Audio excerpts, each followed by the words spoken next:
Hello, everybody. Welcome back to ESAS. I'm sorry that I've been taking so many breaks in between the weekends, the various Saturdays that have been going on. Just life is busy, and busyness is something I need to work on.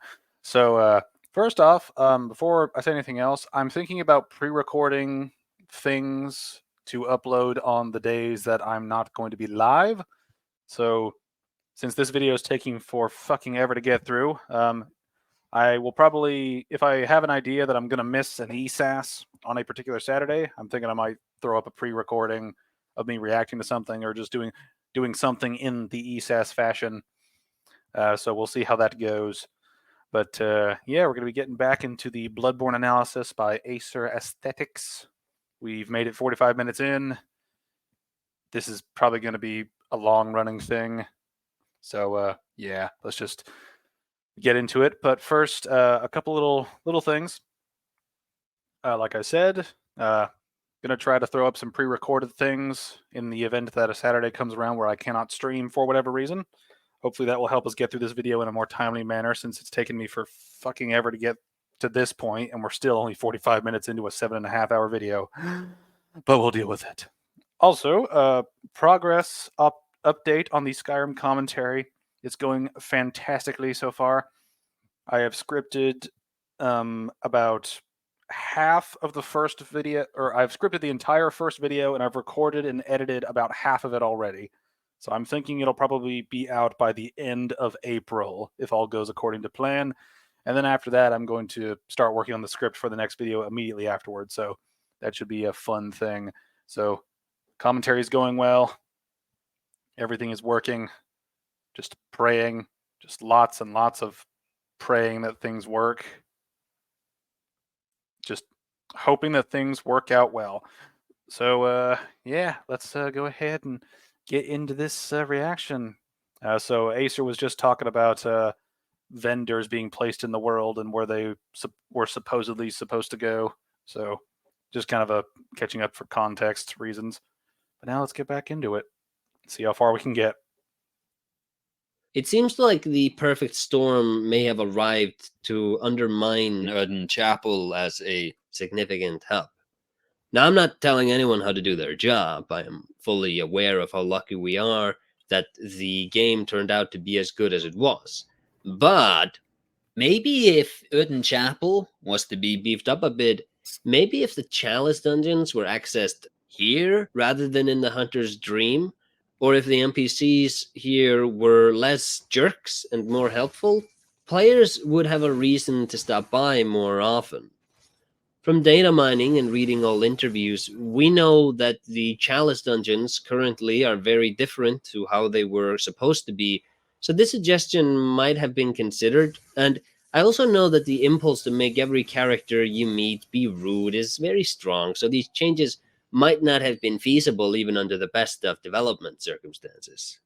I'm currently programming a video game, and after getting myself more involved with the nitty-gritty of game design, I have a much more profound appreciation of developers' ability to scale back and adjust to reality rather than just executing high-concept stuff. The Bloodborne we got might not be half the game it was meant to be, but it's still Bloodborne, which means it's probably twice as good as most other games are. Enemies get a little bit of that bias showing through. Now, granted, I do think From Software makes incredibly interesting games, even when they make games that have issues. But still, kind of throw it out there as better than most games, I think is a little kind of unfair to the entirety of all other video games ever outside of this one company. But still. They level up past the Cathedral Ward Lantern, which progression-wise makes a certain amount of sense. The enemies in Cathedral Ward will be fought more than once, since we'll come back to this area later, but we've also proven at this point that we're capable enough at the game for the added challenge to be merited. I said as much when we fought Gascoigne. That fight made sure that players had a good grasp of the fundamentals. Enemy moveset-wise, Souls games pre-Sekiro didn't really get more complicated as they went on. Some of the early enemies in hold on, I gotta back that up. What did he just say? Enemy moveset-wise, Souls games pre-Sekiro didn't really get more complicated as they went on. Okay, I'm gonna stop this here. I'm hoping he's going to provide more context for that because that's blatantly untrue. Movesets changed a lot throughout the games. Now, I don't know if he's just saying like the amount of moves each enemy has as you progress, like sort of relative to each other. Like comparing the kind of regular hollow like enemies in the Undead Burg to like some of the demons in Lost Izalith. It's like their move sets are relatively similar in terms of like the number of moves they have, but I mean to say that everything pre Sekiro didn't really change that much is it's just odd. I'm gonna get the context for that again and then see what he says afterwards because I think he's leading to a point. Grasp of the fundamentals. Enemy moveset-wise, Souls games pre-Sekiro didn't really get more complicated as they went on. Some of the early enemies in Dark Souls have a more complicated movement set than the Black Knights at the Kiln who closed that game's experience out, and likewise, Hold on, man. He's just confusing me with some of the stuff he's saying. some of the early enemies in Dark Souls have a more complicated movement set than the Black Knights at the Kiln who closed that game's experience out, and What? What do you mean? Some early game enemies have a bigger move set. I mean, like, if you want to talk just literally, I mean, I think that's kind of up for debate at the like in the fairest sense of the phrase. It's like some of the early game enemies in Dark Souls 1, I mean, and this is one thing too, is this is one of those things where you kind of had to break it down depending on what you mean by early game, because there are a lot of things in Dark Souls 1 that can be considered early game, even though you're not technically the right level to do them yet. Like the skeletons behind Firelink Shrine, the guys in the Valley of Drakes, the guys on your way to Blighttown. All these areas are accessible right after you land in Firelink Shrine, but you're not really supposed to go that way because they're either a lot tougher or they have a gimmick that kind of makes them almost impossible to defeat unless you do X, Y, or Z or have a stronger character or a better understanding of the mechanics or what have you. I'm really wondering why this feels like a weird point to bring up, because I feel like what's going to happen is he's going to lead into saying something along the lines of Bloodborne doing something interesting with movesets changing over time or getting more varied, which I mean you could say that about pretty much any From Software game. The enemies movesets get more complex as you go because they become more difficult. And I mean I'm definitely sure that, Dark Souls, 1, 2, and 3 have that going on with enemies that have more varied move sets as you go along. But again, this is one of those things where I don't know if he's trying to contextualize a point or if this is his point. You know what I mean? Because sometimes you have to lay out examples of things and then you make your counterpoint to them. So let me just back that up again just to get. All right, I'll try to get the full clip, shut up, and then wait for him to make his entire point, because maybe this is a setup for something later, because right now it just seems kind of like a arbitrary distinction of something. Souls games pre-Sekiro didn't really get more complicated as they went on. Some of the early enemies in Dark Souls have a more complicated movement set than the Black Knights at the Kiln who closed that game's experience out, and likewise, the bar set by the Scourge Beast in Yosefka's clinic at the start won't really be raised as we proceed, at least not in a progressive manner.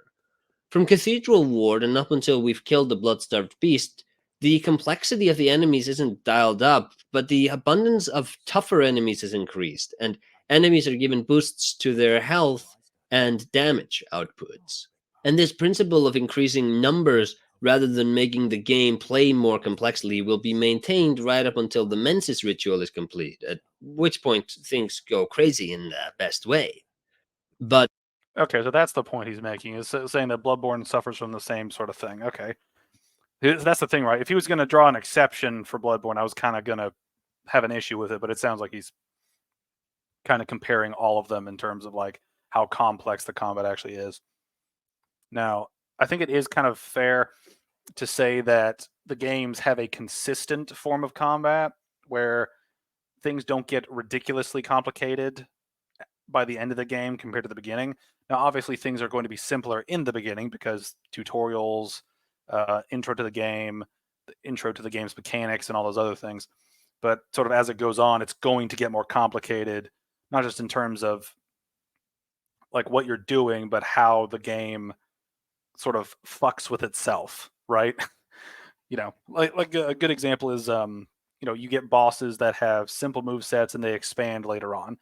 Again, going back to Dark Souls 1, like the Asylum Demon has what? Like 4 moves.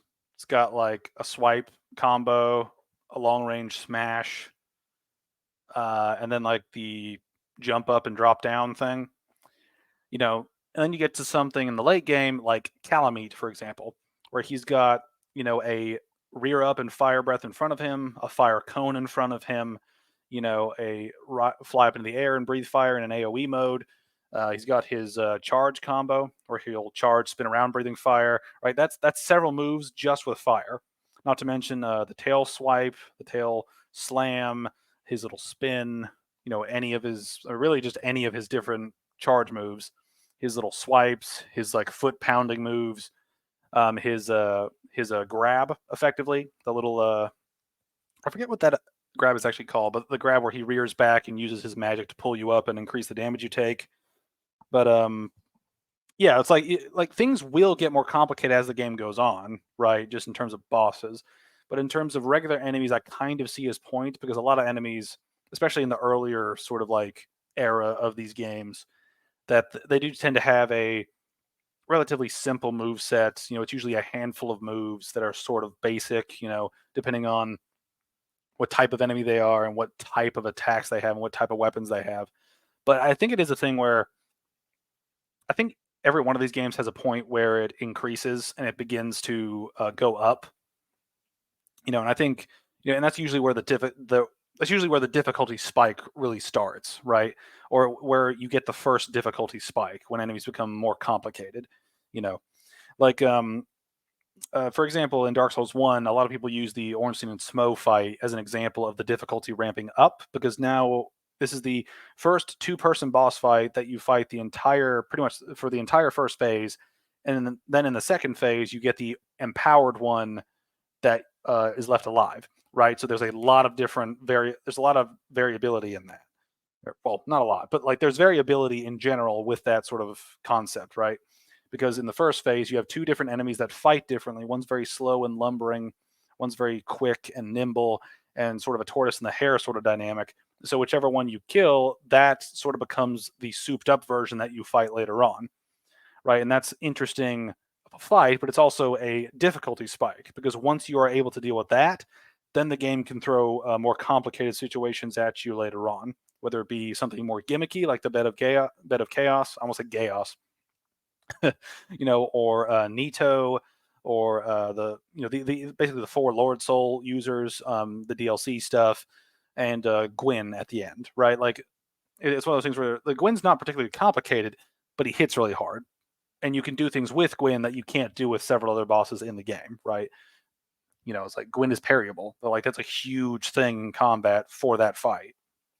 But anyway, that's kind of my rant on the games do have progressively more complex things happen, but in terms of move sets, they don't really develop that much aside from particular bosses. But more on difficulty scaling in a bit. Alfred here is an executioner whose purpose in the world was to destroy the Vilebloods in Canehurst. Right up until a few weeks before release, the executioners were called the Choir, but this got shuffled around and has led to a bit of lore confusions. In the current build, these guys are an army of the Healing Church. That summon objectives are attached to in-game functions is very cool because you might summon a player to help you, only for them to be a member of an enemy faction which will change your objective to killing the other player. I really like this because it makes your Covenant have a significance without locking you out of any of the typical online play, so just because you joined one Covenant doesn't exclude you from playing the game like a normal person. Admittedly, there is something lost in having faction objectives not be localized, like summoning executioners to help you tackle Canehurst, or invading players as a vile blood within Canehurst to defend Annalise. But considering how few online covenants we have, the setup we have might have been the best one suited for the game. Alfred is a deliberate play on gamers' affinity for Dark Souls' Solaire, design notes specifically mentioning to make him like Solaire, and he is voiced by Solaire's voice actor Daniel Flynn. Like Solaire was, Alfred is on a mission to find his own son. No. Wait. He's trying to find a path to Canehurst Castle, to destroy Queen Annalise so that his master Logarius can be canonized as a saint. And just like Eileen, Alfred gives us a wonderful item in the fire papers, which we'll make liberal use of in slaying the blood-starved beast. For that reason alone, it really is a good idea to talk to Alfred, but I find myself drawn to meeting him early on in my playthroughs, having more to do with that after we've talked to him once already. Once killed, he'll drop the Wheel Hunter badge, which enables players to buy the Logarius wheel, which is one of my favorite weapons in the game. For the sake of completing his quest, I won't be showing that, though. Before we got to Alfred, I was talking about... Feel confident your taxes are done right with TurboTax Live Experts. 100% about how the progression of difficulty in these games is less about mastery of mechanics and movesets, and more about accommodating ever-growing enemy health and damage numbers. I should have noted, though, that in addition to the Nightmare of Mensa stuff, that the Hunter's Nightmare also features more complex enemies. The topic of enemy complexity is interesting, I think, because Bloodborne might be the endpoint of this sort of game complexity-wise. Our hunter doesn't really unlock any extra movesets for the same weapon, so they are utilizing the same fundamentals all throughout. But in the late game, when enemy movesets get a bit crazier, we find that the changes they bring to the combat more or less boil down to the player having to wait longer before dealing damage and being hit harder when damage is dealt to them. Second, that is kind of a thing that I think is kind of like there's a pro and a con to some of the stuff you just said. Specifically talking about the weapons, I think one thing that, like I mentioned in the previous videos, Bloodborne suffers from a unique problem that the other games, or most of the other games, don't really have, in that there's a lot of build variety in a lot of the other From Software games, right? You have so many different options in the Dark Souls trilogy and Elden Ring and Demon Souls. Not finished Sekiro. I don't have enough knowledge of that game to really say one way or the other. But most of the games they make, you have a lot of build options. And that's important for how your weapons function, right? Because you need a weapon that helps your build in some way, or covers for something that your build lacks in.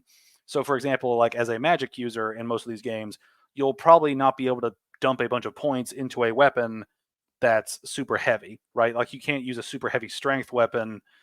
Typically you won't use a super heavy strength weapon while also being a magic wielder, right? You can do it, but you got to farm, right? Or you got to be really, really picky about where you put your stats, right? And it's that kind of thing that you can make crazy builds that are hybrids of other ones, but there's still that basic necessity of, if you are using magic, you are able to use magic, but it also means the cost is typically that you don't have, that great of a melee weapon, right? So you need to find something that works within your build. Bloodborne has a unique problem because it has very limited weapons compared to all the other games, right? And because of that, the move sets for what you can do physically are very limited based on those weapons. I believe there's 15 weapons in Bloodborne.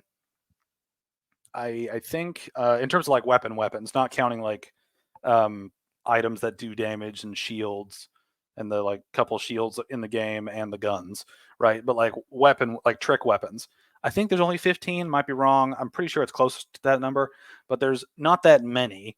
And because there's not that many, you basically have 15 different types of weapons to use in combat, Now, granted, some of them do function differently. Like having beaten Bloodborne with a couple different ones, you can notice a very stark difference between how they function and how they sort of work. Like the saw cleaver is very fast.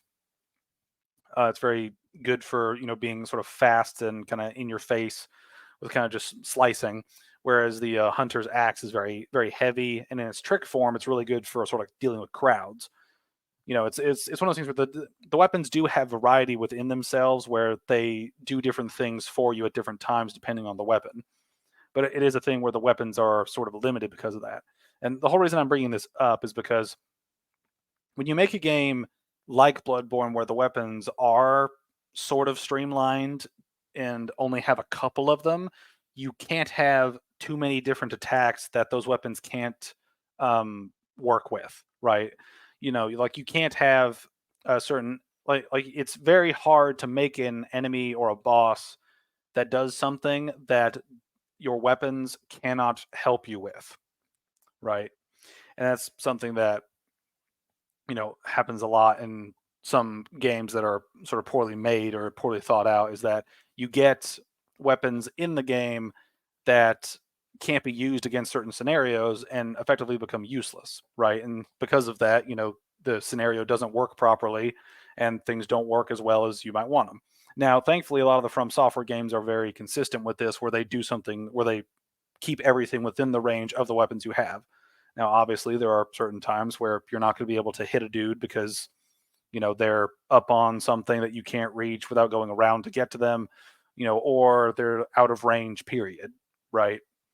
Or in some cases, there are things where your weapon just straight won't work, and I cite Dark Souls 3's example early on when you've got the dragon in the high wall, that first dragon you can encounter while you're running around in the first area that you get to after Firelink Shrine. That dragon, you can't physically hit unless you shoot it with something, right? And you have to shoot it with something. You can't like chuck your weapon at it. I wish you could. That'd be kind of neat. But you can't smack it with your weapon, right? So you have to use a specific weapon to deal with that. If the system, if they tried doing that in Bloodborne, it would not work because there are very limited ranged weapons in Bloodborne, and within using them, the mechanics don't support manual aiming as well as the Dark Souls games. Now you can, not saying you can't, but the game is built for aiming in Dark Souls, manual aiming without being locked on, whereas Bloodborne is built to be locked on, and it's those kind of differences that make the games themselves different, but also affect how the encounters function in terms of what the enemy can do to you, how they do it, and vice versa, what you can do to them and how you do it. That's kind of how like the weapons can be sort of different in the games, but how they work kind of limits the scope of what you can do in a game. Like the majority of the damage you're going to deal as a hunter in Bloodborne is going to come from your melee weapons, right? Your gun is basically a parry tool more than an actual ranged weapon to be used, right? And that's something that the other games don't have that limitation, and so that's one reason why I personally don't want to come back to Bloodborne that much after playing it. Is like I have fun while playing it, but coming back to it, I don't have a lot of build variety to really explore apart from the really crazy shit that like someone like Info would do, right? With like the crazy Gatling cannon, glitch she uses to like just spray the cannon ammo at people, right? Like unless you're doing a weird build like that, there's not a lot of basic builds that you can, fall back on as I want to play the game as this sort of hunter. It's like you got like 3, and then you kind of have to just deal with it. But anyway, let's get back to the video. Sekiro, which I know is not universally beloved amongst Souls fans like Bloodborne is, I think was a step in the right direction in this regard. In that game, you had agency over which moves your guy unlocked and when he did, and you could pursue optional fights for upgrade points, which gave you more chances. One reason I think many people were turned off by Sekiro was that game's extreme entry level. Sekiro's combat blew every other Miyazaki game out of the water depth-wise, and although that core might have been more than some players wanted to handle, as it might have resulted in some unpleasant early hours, and because it seems to deliberately punish players who rely on Souls reflexes, That game's extensive core was necessary to allow the late game the freedom to get more expansive, since it needed to not be locked behind specific upgrade paths. And this is kind of a thing that I kind of talked about, is like the other games in the series have done this in a similar, in a different way. But, from what he said and from what I've seen of, Sekiro's combat, is I could totally believe that Sekiro is probably the overall most difficult From Software game, just because of the way the combat works, right? It's a very intricate combat system, and you can see that from playing just only a few hours, right? It's not a hack and slasher like you would see in the other games. Like, you have to be very deliberate with all your moves and things of that nature. And this is one thing, is I would like to play more of Sekiro and to experience it, but just the PC port's really bad, and I don't want to buy a console version of it. So, but that's a me thing. The reason why Sekiro's early game could not have been paced better to allow players to grow into the more complex combat was that the late game was built on top of the beginning. Since the upgrades in Sekiro are mostly optional, it kinda comes with the territory that the game can be completed without them. And for Sekiro to enable the complex late game without excluding any build, it needs to be beatable without any optional upgrades, which means everything in the late game must tie back to the core in the early game. And since Sekiro's late game combat is so much more complex than any other Miyazaki games is, the early game complexity is scaled up with it. And this is relevant to our look at Bloodborne. Bloodborne has a much simpler core than Sekiro, but because it does, the late game has fewer dimensions to spread out into without forcing upgrades on the player's moveset. In Sekiro, enemies start to vary not just in strength, but in kinds. Late game enemies in Bloodborne do this as well, but I think Sekiro's enemies had a much better transition, because what enemies can do in combat is not as restrictive as it is in Bloodborne. While Bloodborne has enough creative steam to make later encounters interesting, I do think it is very noticeable that it's confined by the need to contend with accommodating a smaller range of viable enemy movesets, and the need that the ever-growing amount of weapons all remain viable, which puts even further constraints on what sort of enemy movesets can be made. I only ever noticed this in retrospect, though, and even then, I think Bloodborne goes as far as it can, and I'm actually kind of happy that it isn't much longer, since I think the Hunter's Nightmare shows some definite telltale signs of reaching the end of what is palatable difficulty. This is actually an interesting point, because I've made sort of a similar point to thanks, Andrew. But yeah, so like the point he just made about sort of reaching sort of a back it up just for extra context for what I'm building up That here. it isn't much longer, since I think the Hunter's Nightmare shows some definite telltale signs of reaching the end of what is palatable difficulty. Yeah, see, that palatable difficulty and is something it's worded differently, but it's kind of the same of what I've talked about with Elden Ring, where there's a point in Elden Ring where you reach the end of the game and you reach a point where it just becomes a brick wall of difficulty, right? All the enemies have, crazy AoE moves, spam, extreme damage, grabs, like the whole shebang, right? And that's something that I think makes Elden Ring's end game very underwhelming after the entire experience leading up to them. And like you said here is, the building up and the pacing of a game is very important, because if you have a boss in the beginning that feels the same as a boss at the midpoint, that feels the same as a boss at the end, the game's going to feel very monotonous. It's not going to feel like you're actually progressing. It's not going to feel like you're actually gaining skills, and it doesn't feel like you're getting stronger, like as a character in the world. It feels like you're just fighting an enemy, and just the stats are increased, right? This is one of the biggest problems with Dark Souls 2, is like a lot of the Dark Souls 2 bosses fight almost exactly the same, because they're basically functionally the exact same boss. They just look different, and their moveset might be slightly tweaked. Like fighting Dragon Rider at the beginning of Dark Souls 2 is very similar to fighting the Twin Dragon Riders at Draenlei Castle, only now there's an extra.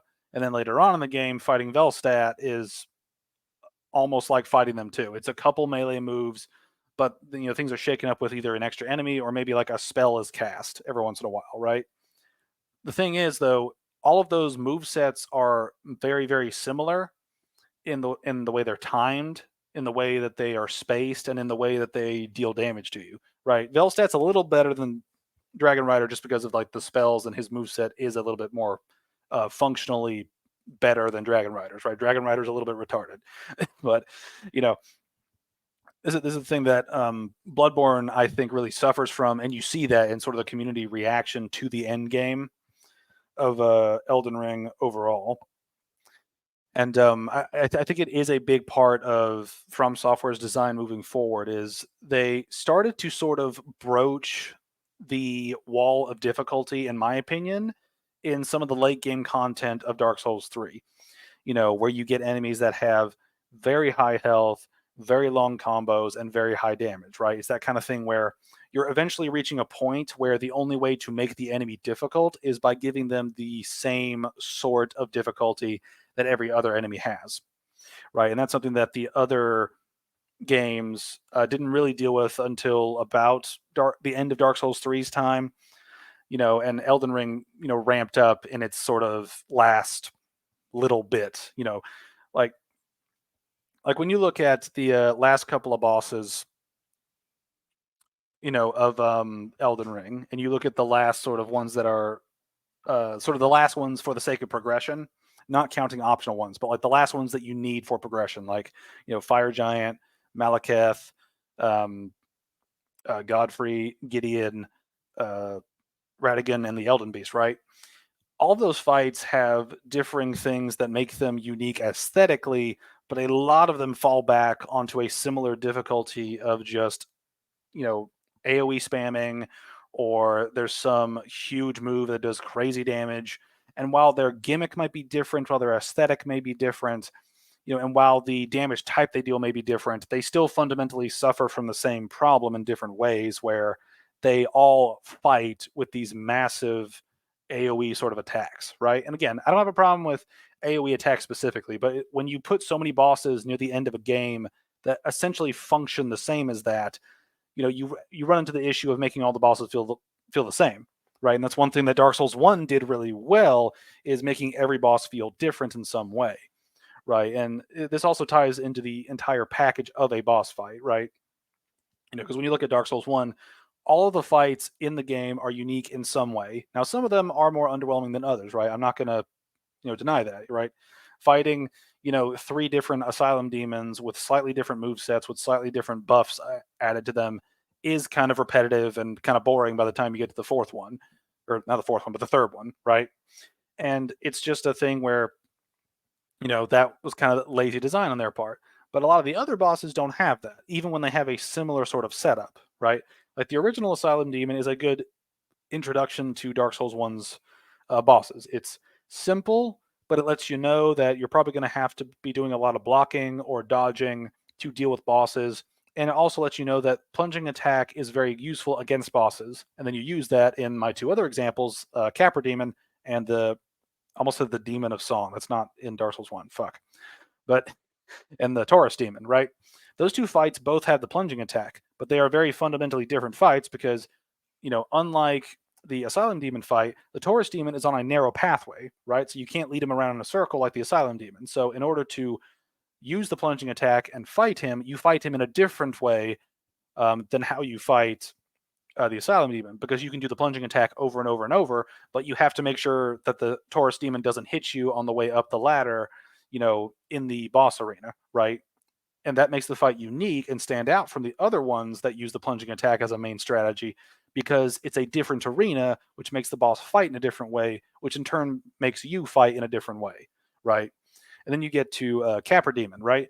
You can do the plunging attack over and over like the Taurus Demon, but this time the space is not as narrow as the Taurus Demon's arena, but he's supplemented by 2 dogs, right? So you have to deal with more than one enemy, right? And when you've got the 2 dogs stunning you while Capra's, trying to beat your ass, it's a very different experience when using the plunging attack there, because now you're thinking, okay, is there a way where I can maybe bait the boss and the dogs off of the edge where I have enough time to plunging attack them and kill them? And get them just out of the way so I can deal with Capra regularly. This is a good intro to a gank boss, is our Capra. Yeah, damn right. But that's kind of the point that kind of coming back to the point that he made earlier about the sort of difficulty wall, or kind of reasonable difficulty wall, is I worry about From Software's next game after Elden Ring's endgame, because a lot of those endgame bosses suffer from the same type of difficulty problem where they just have ridiculous health, ridiculous damage, ridiculous, AoE move sets, and they kind of take all the wrong lessons from individualizing a boss, right? Because when you look at, basically from Fire Giant to Elden Beast, look at all the bosses and then think about how they work, right? They all have a deadly AoE move. They all do. They all have multiple long-lasting AoE moves, right? And they all have different effects that make the AoE difficult to dodge in some way, right? Not impossible, like most things in these games, they can't be impossible, but they're hard to dodge. Right. And it's a thing where some of the bosses do it better because they don't spam those things during their moveset, right? This is one reason why over time I've really come to dislike the Fire Giant, Gideon, and Godfrey, is because they use their AoE moves so much and they spam stuff so much, right? And that makes them very annoying to fight. It's also incredibly slow when you give an enemy a lot of health and then make them move around a lot with the Fire Giant, right? I consider the Fire Giant fight to be one of the most boring fights in Elden Ring, right? Because it's just fucking tedious, right? It takes forever, and it's a problem because he has incredibly high fire damage.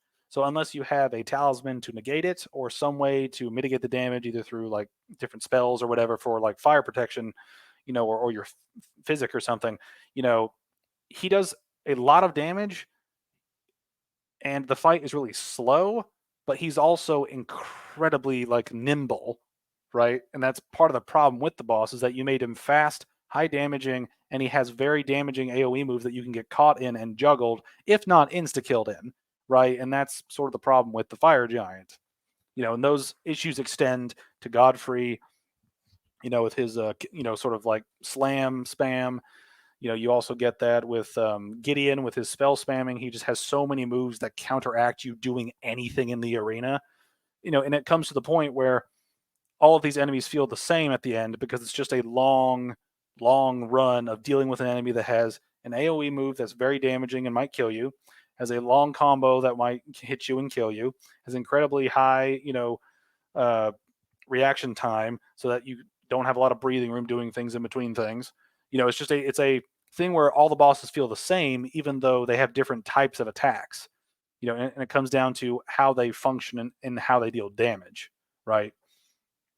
Like, again, I come back to Dark Souls 1 a lot because Dark Souls 1 has a lot of good design ideas that they either dropped in later games or they completely forgot about, right? Part of the reason why the 4 Lord Souls are so unique is because even if Bed of Chaos is shit, right, it's still a very unique fight. You have to break the 2 different root structure thingies, and then you have to kill the bug in the middle as the boss progressively gets a bigger move set as you deal with it, right? The entire encounter is still a problem because of falling through the floor, right? That's the thing that makes it shit. In my opinion, that's the one thing that makes it shit. Otherwise, I think it's actually pretty cool. But it makes it very different from the other Lord Soul bosses and the other bosses in the game because no other boss does that, right? And you look at Nito. He has an AoE move that's very hard to block all the damage it deals, but it also deals damage to the enemies around him, right? So it's strategically damaging to you, but it's also useful against the enemies that you're dealing with.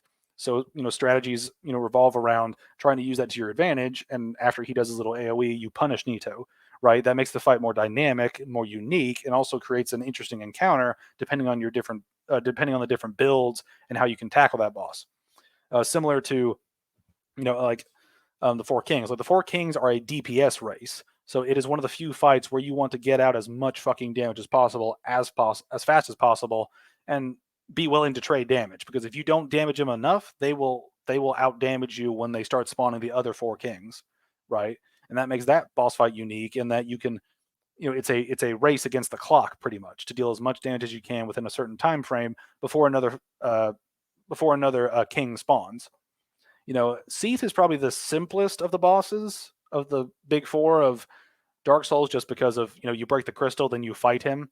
You know, his moveset is still fairly varied, but it is a thing where he fights differently from the other ones because all their gimmicks are so individualized, and his is basically just an immortality crystal and then him spamming crystals around him, you know, if you happen to be in the right position, right? So those bosses at the end game are different, they fight differently, and they function differently in terms of how their difficulty works, right? It's not the same kind of thing as what you would basically their gimmicks are more realized and they're more incorporated into the way the combat works with the gimmick.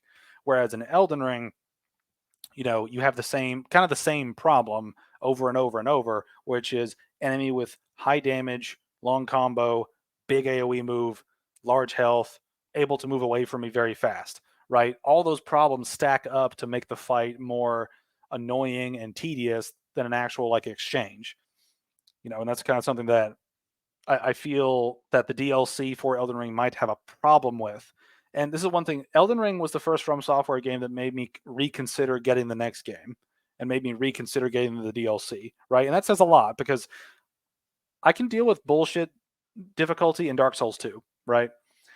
I can deal with that. You know, there are bullshit moments in all these games, right? None of them are perfect. You know, they're all flawed in different ways.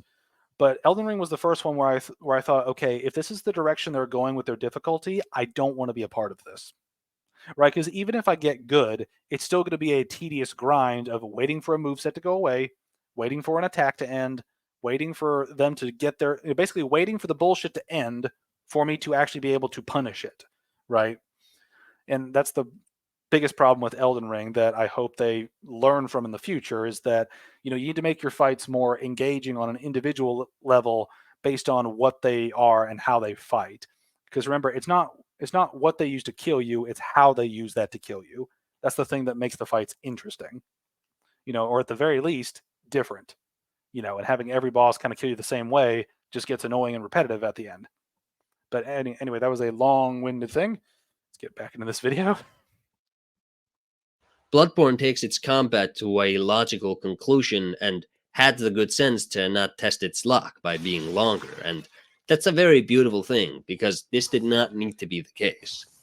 Look to Dark Souls 3's Ringed City to see what happens when numbers are scaled too high. The excessive difficulty sliding induced most players to run their way through that DLC and miss a lot of what they were clearly expected to engage with. That is a fair criticism of the Ring DLC, and that kind of brings back what I said earlier about Dark Souls 3 having that sort of difficulty wall. But at the same time, these things are fairly manageable in the Ring City DLC. There are moments where things you're kind of sitting there going, how the fuck am I going to deal with this situation, right? But there are several ways to deal with most of the encounters, right? The only real issues in the Ring DLC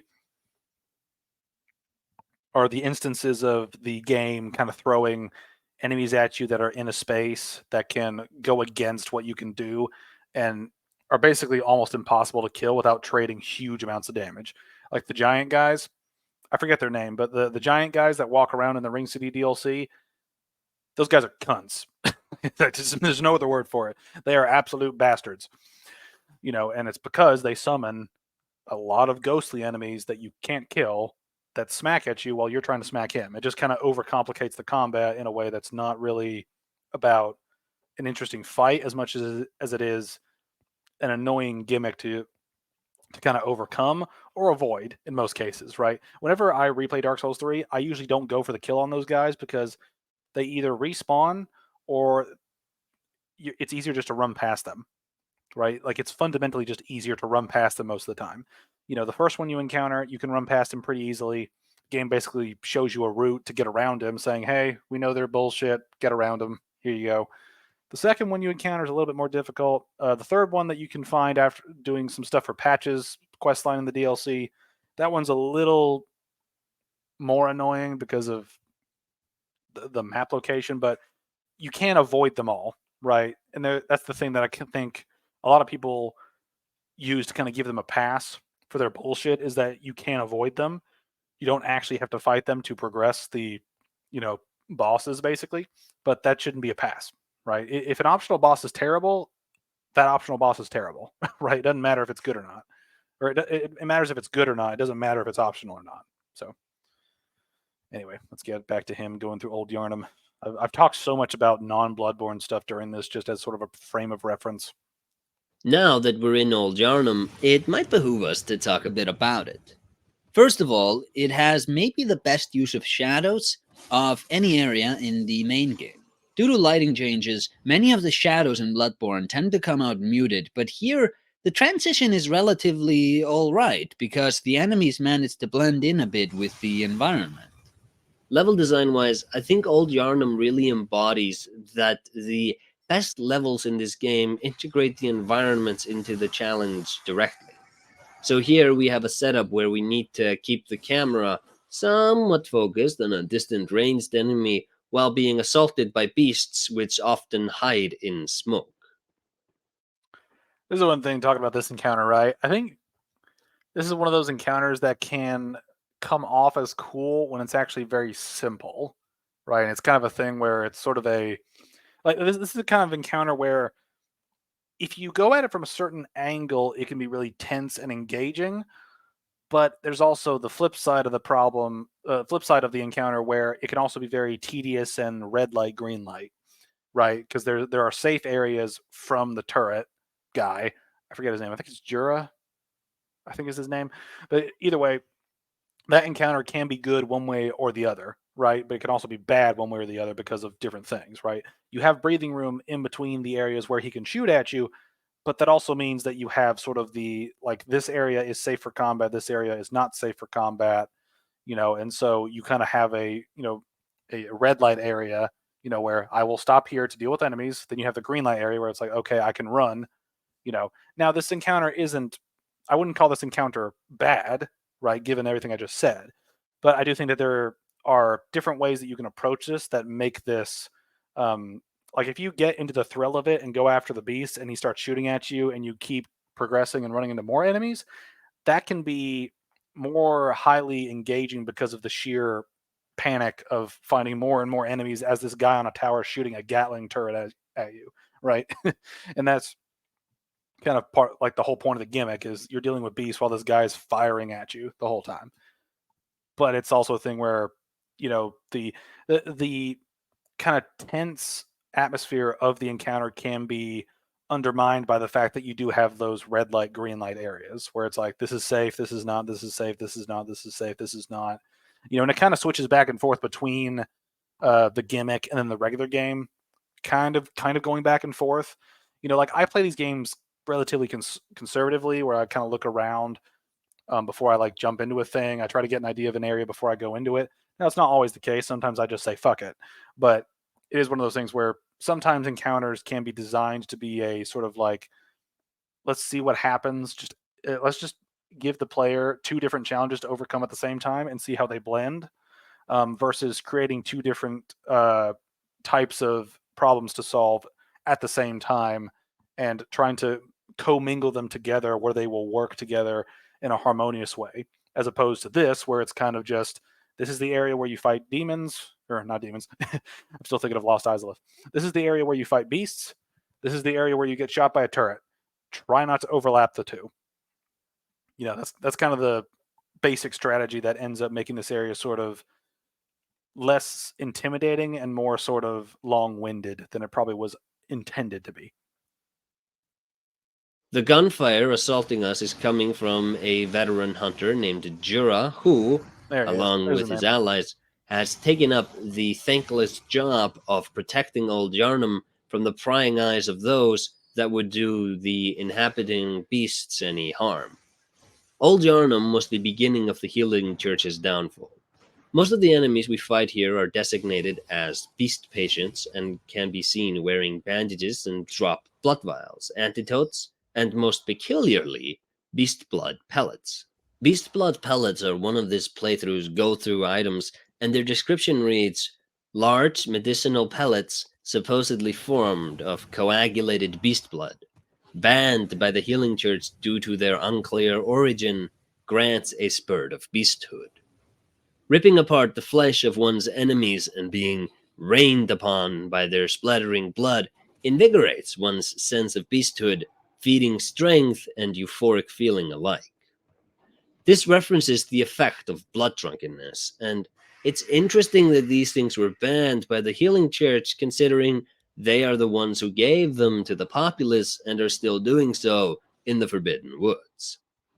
These things are why old Yharnam went to hell, and after it became impossible for the Healing Church to continue halting the spread of beasthood in the region, they went scorched earth, literally, burning old Yharnam to the ground and finally earning themselves the ire of the Yharnam populace.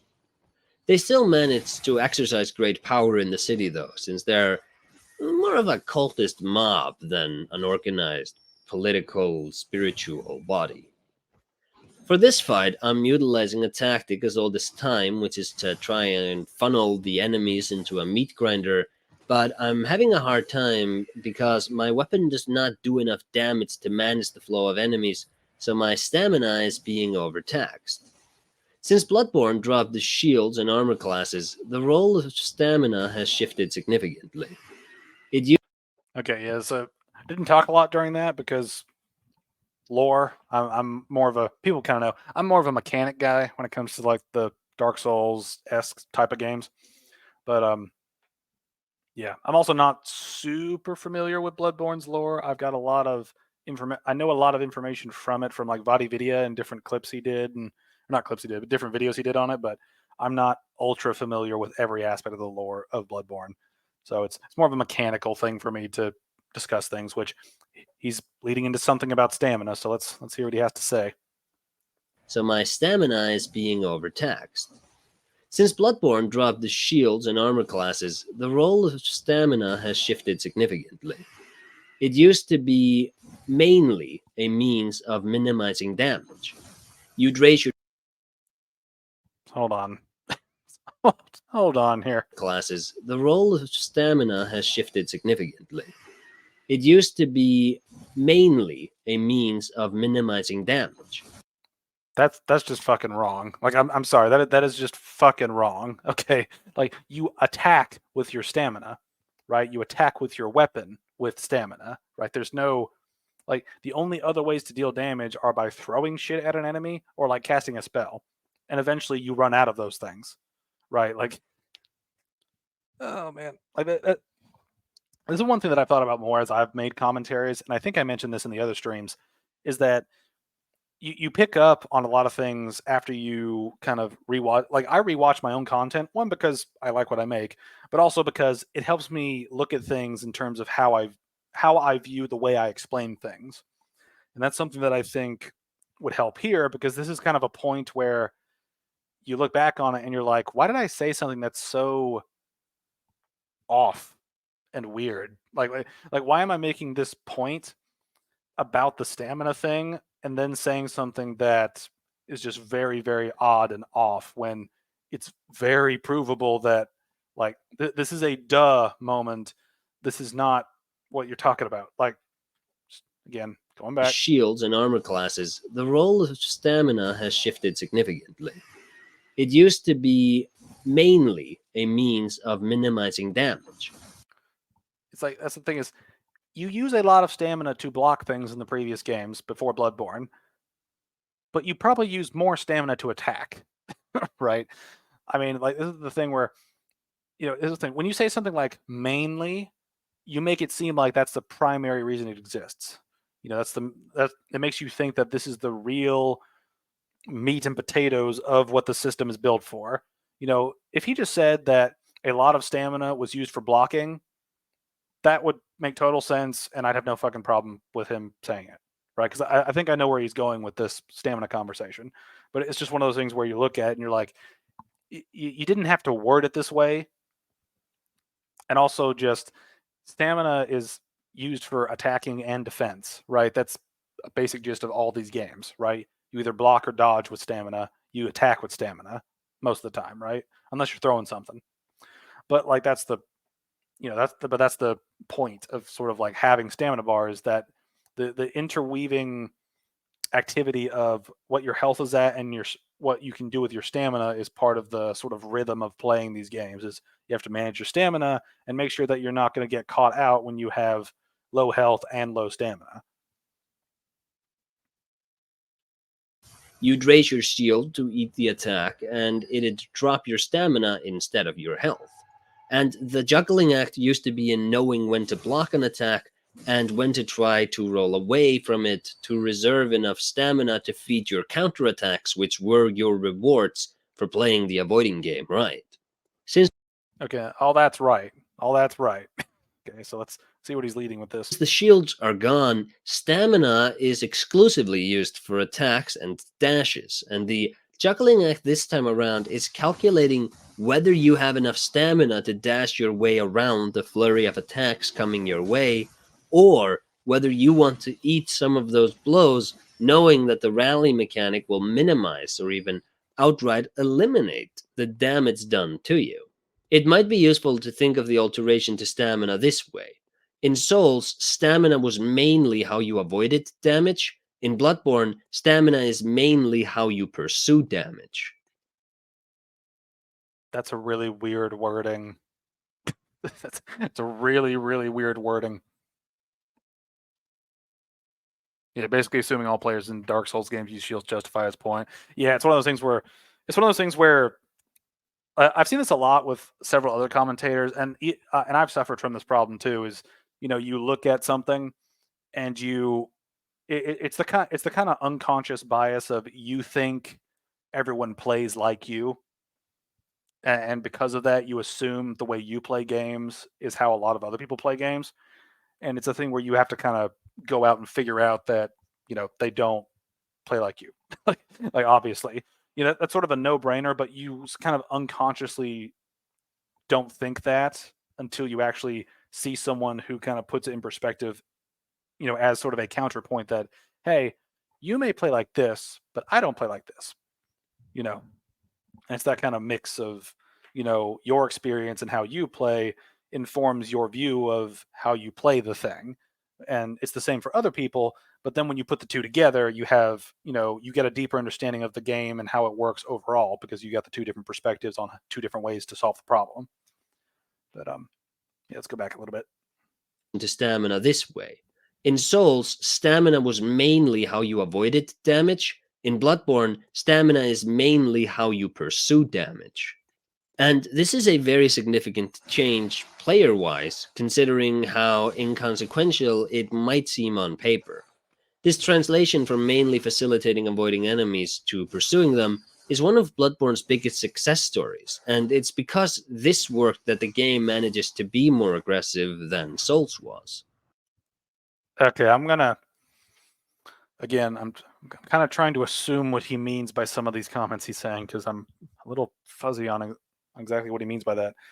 But it is a thing where Bloodborne's combat is more aggressive because the game is built to be more aggressive. I don't think you have to peel back any layers to really make that point, right? It's very obvious. It's like there is a system for whenever you take damage, you have a brief window to recover health by dealing damage, right? That is inherently a more aggressive fighting style than knuckling up after taking damage to avoid more damage, right? And also the whole idea of knuckling up. You can't really do that in this game because there's only like 3 shields, and all of them, as far as I know, don't block 100% of anything, right? I think there's one that blocks like 90% of arcane damage or something. But, like the basic point that I'm making here is that when it comes to the way this game functions in terms of how aggressive you can be, the game is built to be more aggressive than the other games. This is not a difference in how the stamina is managed. This is a difference in how health and damage is managed, right? And damage mitigation more specifically, because you have enemies that will do damage to you, but unlike the other games before this, you have an actual way to get that health back by attacking, right? Not by killing like with the Ring of the Evil Eye, but by actually attacking, right? So you're much more likely to be aggressive when an enemy smacks you around a little bit. Obviously that depends on the enemy, right? But if in, like, say for example, these beasts here, like if they smack you up and you lose a little bit of health, right? And then you come back and smack the crap out of them, you're going to gain a little bit of health back because of the rally system. And again, the rally system is there to make the game more aggressive and sort of force you into thinking, should I counterattack to get as much health back as I can, or would it be more beneficial for me to wait and heal with something else, because I might trade more damage than I can actually get back, right? It's a different tactical thing to consider in combat than just backing up and healing or knuckling up, right? And also just the way the game works is, you can dodge a lot more effectively in this game, and that's part of the reason why I think that the shield thing has been dropped mostly. And when I say more effectively, I basically just mean that with your stamina, you can attack more often and dodge more often than you did in previous games, right? And you can really see that in different aspects of these games as they sort of go on. Like your starting stamina kind of goes up over time if you look at the various games, which allows you to attack more often and dodge more often and block more often, depending on the game.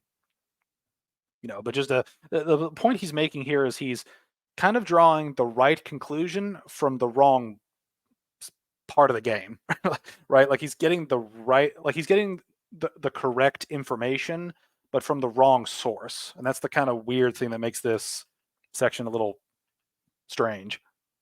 Avoiding enemies to pursuing them is one of Bloodborne's biggest success stories, and it's because this worked that the game manages to be more aggressive than Souls was.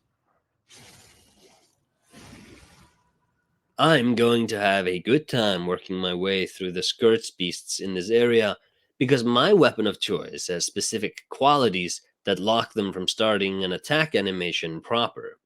I'm able, with a saw spear, to hit the skirts beasts as often as I want in full knowledge that each one of my hits will reset their recovery animation, and since they have no invincibility frames while recovering, the confrontation basically boils down to whether I'm able to avoid damage for long enough to recover the stamina I need to lock the enemies up again. And since their attacks take longer than mine, so long as I'm more aggressive than them, I should come out ahead. I mean, that thing that he just showed was very different from what he was explaining. Like, basically saying, I'm faster than them, proceeds to get hit by the thing before his attack can fully charge, right? Like, it's that thing where, got to review your footage while you're doing stuff. So, this is a problem I've noticed that a lot of people's content is they write a point in a script, and then the clip they show goes against the point they make. It's very odd. I'm just backing it up to kind of show what I'm talking about here. My hits will reset their recovery animation, and since they have no invincibility frames while recovering, the confrontation basically boils down to whether I'm able to avoid damage for long enough to recover the stamina I need to lock the enemies up again. And since their attacks take longer than mine, so long as I'm more aggressive than them, I should come out ahead. Yeah. The property of my saw spear, which... Yeah, let me go back again just to that one little bit right about here. It's damage for long enough to recover the stamina I need to lock the enemies up again. And since their attack... Right, like you see that he dodged through the attack of the Scourge Beast behind it, where he had the opportunity to smack it real quickly, but instead he chose to do a wind-up to an attack that the Beast then dodged away from him. His attack missed, and then the Beast attacked him, right? If I was doing that, I'd try to dodge behind him and then just start smacking him again, because he's on low health. I can probably just stun lock him like he did earlier in the fight. It's that thing where he's showing a strategy that doesn't really, it's like it's like he's kind of proving the opposite point with the clip versus what he's saying. It's like what he's saying can work in certain situations, but it's also a thing where he's showing a really bad example of it. Yeah. Mahler was pretty savage in his response to H-Bomber DS2 for his clips, disproving the point. Yeah. Well, that's one thing that I've found. Like, Mahler's the reason I made one of the reasons I made my commentary on Dark Souls 2 in the first place and started doing all this like reviewing of the Souls shit. It's because Mahler put out there a lot of really great points on, like, a lot of these people that make videos often don't realize that the clip they're showing doesn't support their point, right? And I'm sure I've done it too, right? And the main thing is just that you have to be able to recognize it and then move on from it. and sort of mature through it and learn about it the next time. And I think some of that comes down to editors, right? Like people write a script, then they'll record the script, and then they'll send the audio off to an editor, and then the editor gets the clips together and doesn't really think about the larger context of what the point being made actually is. So I wonder if that's part of the problem, or if or if the people that have this sort of habit just forget or get lazy, or if it's something simple like that. But either way, it is kind of just a weird thing I've noticed from a lot of different content creators. Attacks take longer than mine, so long as I'm more aggressive than them, I should come out ahead. The property of my saw spear which facilitates this is that it deals serrated damage. And side note, the reason I swapped out the saw cleaver for the saw spear is that the saw spear deals serrated damage in both forms. Serrated damage is especially good against beasts. Weapon types is one of those unelaborated on mechanics of Bloodborne which the community needed to experiment their way around to get. And if you haven't gotten into the community's findings, it's possible that this is the first time you're even hearing about weapon type mechanics. It's possible around to get operated on mechanics of good against beasts. Weapon types is one of those unelaborated on mechanics of Bloodborne which the community needed to experiment their way around to get. And if you haven't gotten into the community's findings, it's possible that this is the first time you're even hearing about weapon type mechanics. I'm a little confused about what he's talking about here. He keeps saying weapon type. Is he talking about damage type? Because that's existed before, and it's pretty easy to read and understand, like in game. Like you don't need a community thing to really explain it. You can kind of pick up on it through using items that deal different types of things. I don't know. It's a weird. Again, there's been a lot of weird points made in this video, right? And that's the kind of thing that kind of gets me. It's like there's a bunch of weird points or weird ways to explain points. And I've made my fair share of those things too. It's just a matter of like, what do you actually mean? Like when you say stuff sometimes. Possible that this is the first time you're even hearing about weapon type mechanics. The types are serrated and righteous. The rule of thumb is that if an enemy has fur, it's probably weak to serrated, and if it connects to Canehurst, it's probably weak to righteous. Exceptions. Okay, so he's talking about like specific weapon things. Okay, so that's I think this is more along the lines of sort of like kind of like in Dark Souls 1 where you have holy weapons that negate occult stuff. Like the skeletons reassembling and things like that. I think that's what he's kind of talking about with this.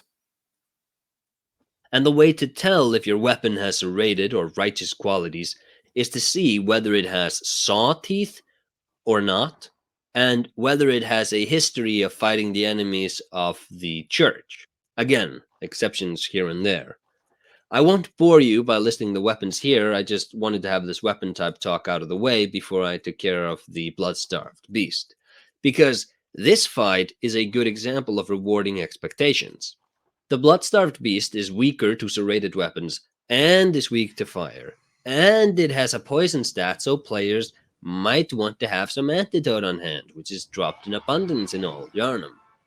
Finally, like most beasts, the blood-starved beast can be made to follow pungent blood cocktails if you throw those out. My strategy will be to cover the boss in oil by throwing oil urns at it, which will roughly double the damage fire attacks do to it. And then, I'll be going to town on it with a saw spear on which I've applied fire paper to. I've also bitten down on a beast blood pellet. The way those work in lore is that they bring you closer to beasthood, which makes you stronger. In game, this is a damage boost for and against us. As we deal more damage to enemies in rapid succession, we fuel a beasthood meter, which signifies the multiplier of the next attack. The damage amplifier against us is also calculated by the game looking at the beasthood meter. So man, look at that. Look at that boss run. Was doing really well and then just got smacked by a combo. That's one thing that I really want to know if the developer, this is kind of a side rant. This is one thing that I really want to know if the developers can actually fucking fix for a change, is the whole like key input logging shit that happens all the time where you try to roll, but you do it too late and the enemy hits you, and then you roll immediately afterward when you're not actually pressing the button to roll. I've encountered that in every single fucking From Software game, and I don't know if it's something they just either can't fix or they don't care. Either way, I want it fixed somehow. like just please. I'm like, you don't know how many times I've died to a combo because my character rolled too early, because I pressed a button. Like I pressed a button before they hit me, but I pressed a button right as they hit me, and then the button registers after I get back up when they're winding up. But if I roll then, I'll roll too early and get hit by a delayed attack. And I've had that happen so fucking much, and it's just really annoying.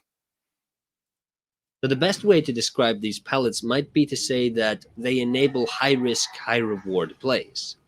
Funnily enough, they work a lot like the rally mechanic in that they make players play more desperately. The Blood-Starved Beast is a great fight if you want to get a bit experimental with the game, but it's ultimately not that difficult, even though I did die to it once because the controller misread my dash direction, like you saw. I don't think that was a dash direction issue. I think that was more of just I don't know. Those sorts of technical fumbles are always annoying, but I'm good enough that they'll only show up a few more times in this video when I die some more. Our next heading will be to reach the entrance to Upper Cathedral Ward to pick up the Radiant Sword Hunter's badge, which will let us purchase Ludwig's Holy Blade. This area is ripe with enemies hiding in shadows, so I love the old man with the Gatling on his wheelchair. I don't know why, just that whole thing is fucking amazing. want to talk a bit about enemies. Enemy placement generally seems more concerned with challenging the player rather than making sense. Not that enemies feel out of place where they are, although one wonders whose genius idea it was to have a wheelchair-bound citizen man a tower accessed with steps and ladders. But rather that consistency at times is sacrificed to deliver on the exhilarating gameplay.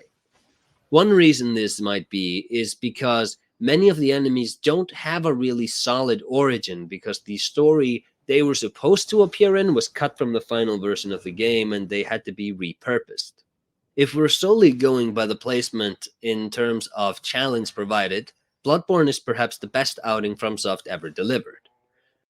Hold on a minute. Let's go back. To be repurposed. If we're solely going by the placement in terms of challenge provided, Bloodborne is perhaps the best outing FromSoft ever delivered. I mean, I think you could make an argument for pretty much every game they make. Maybe besides Dark Souls 2. Dark Souls 2 is just kind of stuffed with enemies all over the place pretty much all the time.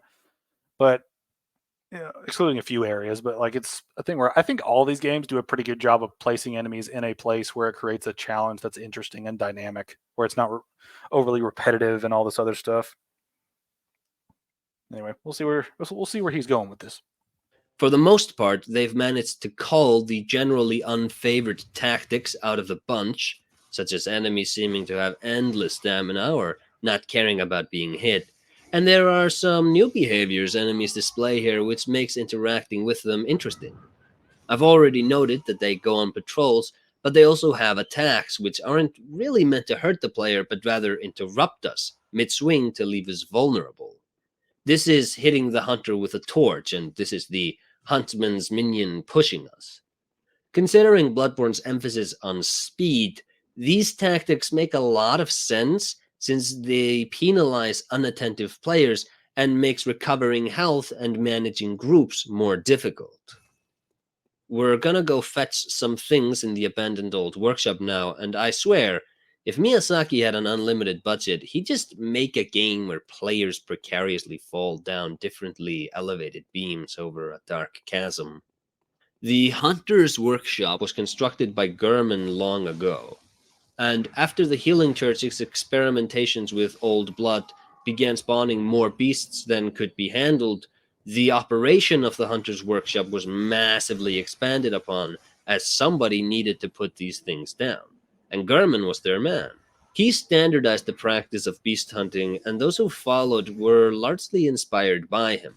Trick weapons, guns, nimble dashing, all of this was his work. He didn't create this stuff independently, though, as we can see in the Chalice dungeons that the Themarians of old had already created trick weapons, but that's sort of a running theme in the game anyways, that what is happening in Yharnam has happened before, and not only that, but that individual microcosms are returning, with the Yharnam human enemies often reverting to archetypes which we can see in the Chalice dungeons as well. The workshop was assumably Gurman's base of operation, and it's notable that the stairs which would have been the entrance to it have been destroyed. We can find 3 significant items in this area, which are the doll's getup, that is her outfit, and a small hair ornament. The doll's outfit isn't a standout stat-wise, but it's incredibly valuable blood echoes-wise this early on in the game, so it can be seen as the developer's way of refunding the blood echoes the players undoubtedly lost, dying numerous times trying to fall to the abandoned old workshop on their first attempt at the game. I mean, also just fashion souls. Everyone likes the builds where your character looks absolutely retarded, right? Just look at Let Me Solo Her. Naked dude with a pot on his head. It's just funny. It's just funny and entertaining. And also it's fun when you can make a build where you look ridiculous, but you're actually really good at what you do. The ornament can be given to the doll in the dream to have her cry a health-regenerating blood gem. Another important finding here is the old hunter's bone, which we can assume to have belonged to Maria, as it is buried in the grave where we warp to the hunter's nightmare. That's an interesting item, because originally the bone didn't belong. Jester set, amen. Who doesn't want to rule the world as looking like a dipshit? Belonged to Maria. It belonged to an unnamed nebulous apprentice of Gurman's, whom we assume built the doll, which is why the doll tends the grave where we found the bone. In current continuity, the doll is being drawn to the grave because it's linked to the nightmare where Maria is located, and or because in the waking world it's where Maria is buried. So it still makes sense, but I thought I'd just throw this out there anyway. The final item of note, which can be looted from the abandoned old workshop, is the 3rd umbilical cord, and man oh man, is there lore attached to that thing. The story goes that the cord originates from a stillborn infant Great One, which Lawrence used to beckon the moon presence to have the hunter's dream be created. This was so that the hunters would have a true safe haven from the beasts, so that they could more effectively work to keep them at bay. The moon presence agreed to construct the dream, but held Gurman hostage until Lawrence could return with a viable infant Great One. That was many years ago, and since this happened, Lawrence has, unbeknownst to Gurman, passed away, leaving Gurman to linger in the dream, unable to escape the influence the moon presence exerts on him. This 3rd cord was extracted from the child of Annalise, Queen of the Vile Bloods, which I'll get more into once we reach Cainhurst. Right now, the story of the hunters takes center stage. All right, that's a pretty good point to end off on. But I gotta go. Real life shit's happening. But yeah, I'm gonna try to do these more often. Mainly just to get through this fucking video. I've gotten like what 4.5 hours of footage out of the first hour of this. So this is gonna be a long running thing. But I will continue to do it. And like I mentioned at the beginning of the stream, I am going to pre-record some things if I won't be available on any particular Saturday. So we'll see how it goes. I've never used StreamYard to pre-record a video and then have that play, so I don't know how that works in terms of the live stuff for it. I don't know. We'll see how it goes. But yeah, I'd just like to thank you all for watching, and I will see you guys later.